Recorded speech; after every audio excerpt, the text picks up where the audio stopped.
Hey, it's Round Dash Warrior. This has been the kind of my second worst year that I've ever had. So, what was it? If you've seen my if you watched my Bioshock playthrough first, you would understand why I would say that. But yeah, anyways, so what happened this year? I got excluded from my work party. Even the most hated guy at the restaurant got invited to the work party and I didn't, so that kind of just proves, how sneaky they are. But yeah, and they put photos on their Facebook as well. And yeah, I guess you guys kind of know about the breakup if you watch my Bioshock playthrough first. I would say the first day, like when it was yesterday, like when I broke up, I just decided to add everyone that I had grudges with and blocked again. I decided to talk with them again because I was like, oh, I don't see the point anymore now that my ex, now that he's gone, and I was just kind of like really depressed about it.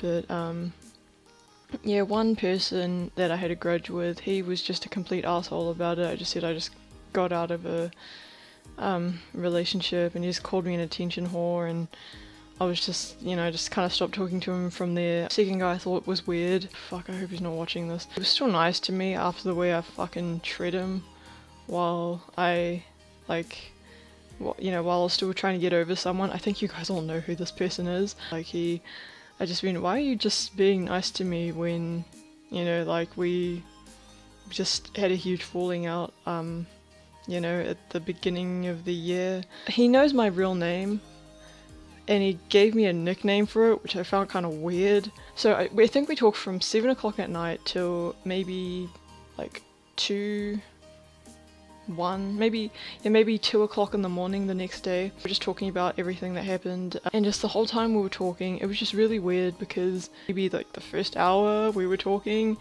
he said, okay, just to make sure, we're just friends, right? Yes, because something would have happened by now. I did flirt with him, but when he started to take it seriously, that's kind of when I stopped. He was just like, yeah, just to make sure we're just friends, right? Yeah, and because he dedicated a song to me. Have you guys ever heard of Breaking Bad, Lights Out or something? Yeah, he dedicated that to me when we were fighting, and yeah, it was just kind of awkward on the stream. And then the second time he asked, he said, okay, just to be sure, we're just friends. We're not going to be dating or anything serious. Am I correct? What the fuck is wrong with you? Yes. And then the third time he asked, he was just like, so yeah, we're just friends, right? I had to record this video twice because I think it started overheating when I put it on my ironing board, because yeah, I always put my laptop on my bed. So Christmas I did nothing. All I did was I was still trying to get over the breakup. It's really weird, I know I'm over it, but when I think about it too much, that's when I just get down on myself. Talking to Lawrence about the breakup, and I was almost about to cry. It was just like, you know what you should do?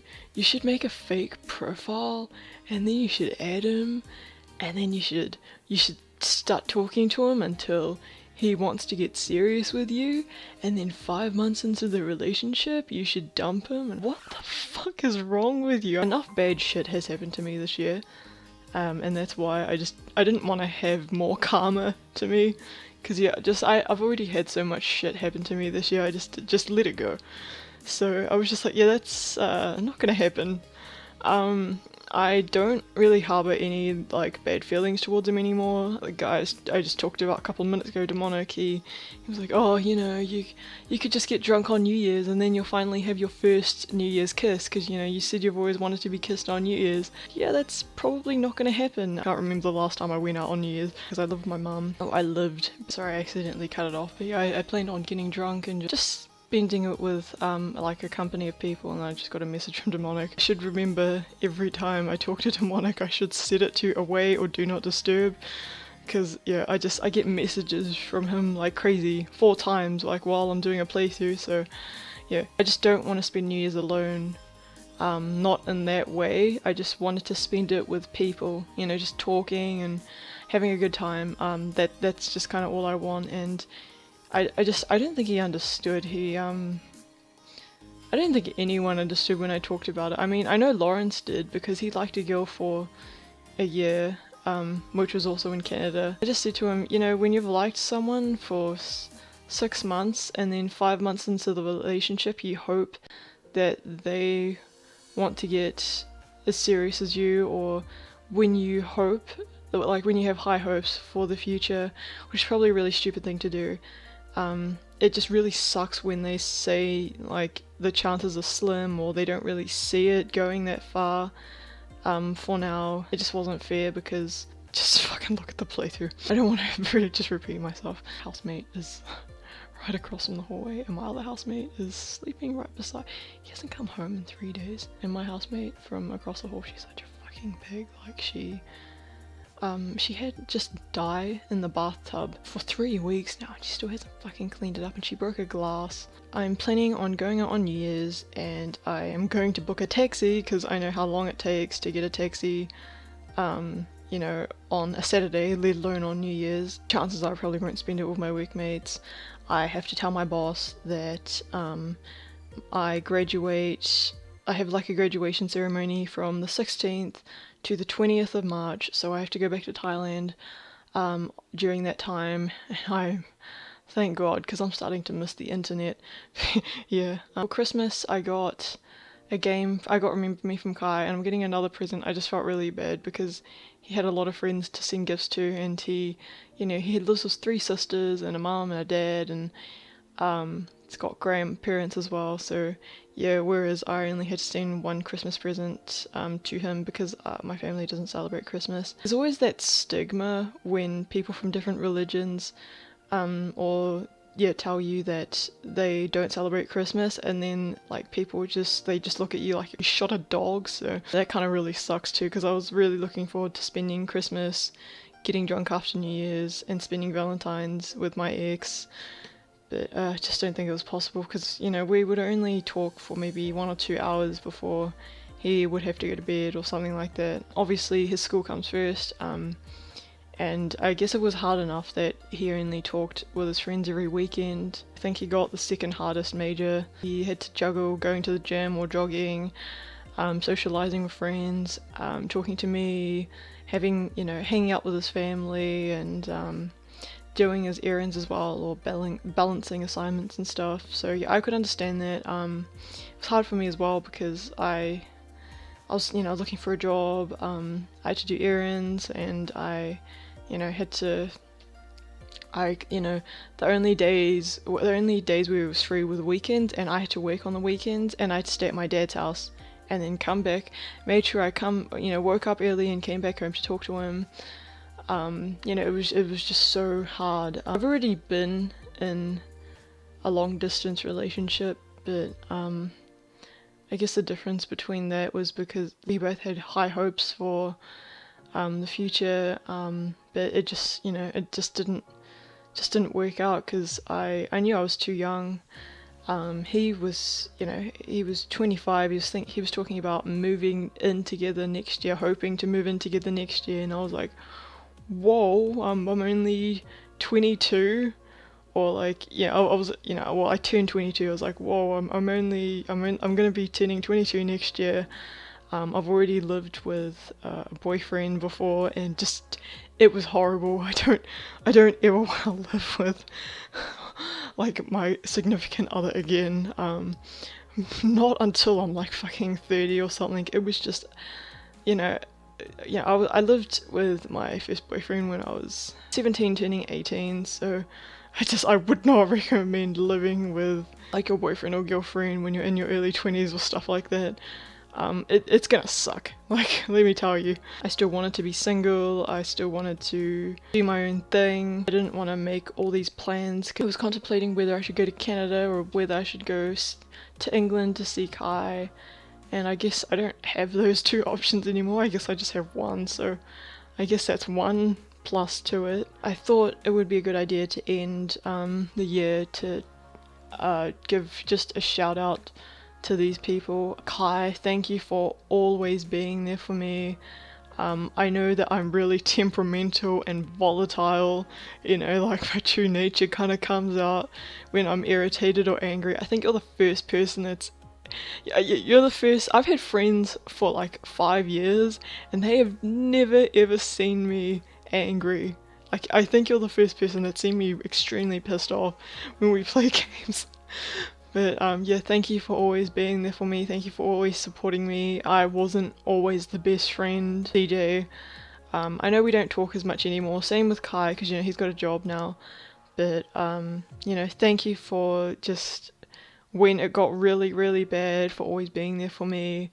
What was it? Just yeah, like thank you for just being also understanding of my situation. I would say Yoda, but I don't know, he's kind of turned out to be an asshole in the end. I guess he was there for me when I was, you know, like when I first came to Melbourne, I was sleeping on my cousin's floor, I had no money and I was looking for a job for 2 months, you know, like my dad was paying for everything. But yeah, Young Devil, yeah, just thank you for being there as well. You're probably there the same time as like Yoda was. Yeah, even though you can be kind of heartless at times or just a little apathetic, I know you've also been a friend that's been there the most. Sinister, yeah, like just thank you for being there, I guess the most. How do I say this? Would you rather have friends that didn't know what you were going through, but they were still supportive, or they still tried to make you feel better, but they, you know, they just couldn't because, you know, they weren't going through the same thing? And then there was, you know, like another like friend that like knew what you were going through because they were going through the same thing as well, and even though you didn't really talk that much, you just like they kind of just made everything feel better because like they knew what it was like. Thank you for being there the most. Like, what was it? Not probably not early on when I like came to Australia, but maybe maybe when I had like maybe when I still had 2 jobs and I was living above a takeaway store. I know that just stuff just kind of got hard along the way, like the internet would cut off or would have miscommunications or misunderstandings, or I'd always pick fights with you for no reason. Like I'm really sorry for that. But yeah, it was kind of funny that the internet cut off and I waited outside when it was like 9 or 12 degrees Celsius with my phone out, you know, going to the bar next door just to try and talk to you. Thank you for just being really empathetic and pretty much just made everything better. Like, I'm not saying that, like, it was always just butterflies and rainbows and, you know, fucking unicorns and petrol was only, you know, like 20 cents, but you made everything just like bearable, in a sense, just kind of nursed me back to health during this shitty year. Got me through everything. Yeah, I think that's it. Just everybody else along the way. Demonic. Yeah, Demonic was, we talked together every day the most, but he didn't really help with, I mean, he was brutally honest about it, which I admire, but he what was it? He had no idea what I was going through. Like, he tried to say he felt the same way because he went through kind of the same situation with someone, but it wasn't the same as mine at all. Like, after I came back from America or Boone, yeah, it is pretty sad that you know, we, like, back to the thing, we both had separate lives. Like, next year I wanted to be back in America, studying, and you know, it was like he wanted to stay in Canada, and there was no middle ground. No offense, like I don't see anything fun in Canada. It just looks boring as shit, sorry. But I'm sorry. Just had to put that out there. But yeah, I don't see really anything like interesting in Canada besides the Northern Lights. But yeah, he was right. We were just like 2 separate people. I want to follow my dreams. I feel like I've always put other people before me, you know, like I would put my dreams aside to help my dad, or I would put my dreams aside for like my past, like my exes. I feel like I have to just do something. I feel like next year I have to do something for myself. I'll probably get a couple of comments like, oh, you know, you could have done community college in Canada, or you could have gone to a university in Canada and gotten out a bank loan. It's not gonna happen. I just, you know, it's really weird because I always thought that if we were still friends, I would just get heartbroken if I saw him with someone else. Like, I don't know, it's not really that bad. I think I was just being really melodramatic those last 2 days. Like, I didn't call him and say, you know, I really need you. Well, how could you do this to me? Like, I sort of just suffer in silence when something bad happens, and what was it? You know, I can't really see myself just, you know, throwing a fucking titty tantrum if he did, you know, find another girl. I'd probably just be like really happy for him, you know, because I know he's just had really shitty relationships in the past, so you know, I guess that's why I just kind of just let it go. But yeah, I think that's it. Alright, see you later.